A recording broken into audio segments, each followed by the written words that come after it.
துயரத்தில் முடிந்த ஆர்சிபி வெற்றி கொண்டாட்டம். இறந்தவர்களுக்கு நம்மளுடைய மனமார்ந்த அஞ்சலிகள். ஒரு ஐபிஎல் கொண்டாட்டத்தில் இவ்வளோ பெரிய ஒரு சோகமான ஒரு துயரமான ஒரு சம்பவம் நிகழ்ந்திருக்கிறது.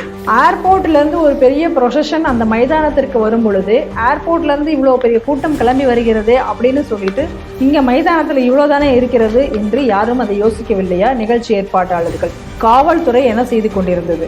டி.கே. சிவகுமார் அவர்கள் 5000 பேர் இருந்ததாக சொல்கிறார். ஆனால் அந்த நிகழ்ச்சி இடத்துல வந்து 1000 பேர் தான் இருந்ததாக அங்கிருந்து வரக்கூடிய செய்திகள் நமக்கு கூறுகின்றன.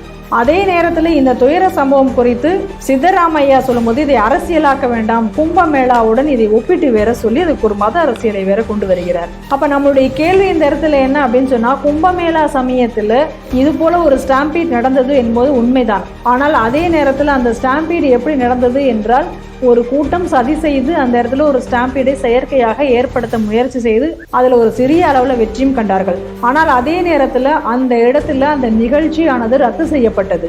நாகா சாதுக்கள் தங்களுடைய ஸ்நானத்தை நிறுத்தி வைத்தார்கள், அந்த ப்ரொசஷனையே நிறுத்தி வைத்தார்கள். ஆனால் இங்கே என்ன நடந்தது? இந்த வெற்றி கொண்டாட்டம் என்பதை உள்ளே வைத்து அந்த கொண்டாட்டம் என்பது நடந்து கொண்டிருந்தது.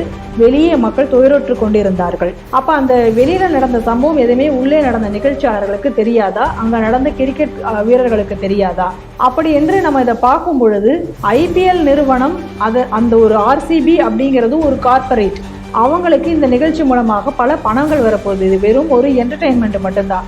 அப்ப அந்த பணத்திற்காக இன்னைக்கு மக்களினுடைய உயிரை பெரிய அளவுல மதிக்காமல் இன்னைக்கு இந்த நிகழ்வானது அங்க நடந்திருக்கிறது. இதற்கு அரசியல் கட்சிகளும் அந்த நிகழ்ச்சியை கால் ஆஃப் பண்ணாமல் தொடர்ந்து அதில் கலந்து கொண்டிருப்பது என்பது மிகுந்த வெட்கக்கேடானது, வேதனையான ஒரு விஷயம். இது ஒரு தவறான முன்னுதாரணம்.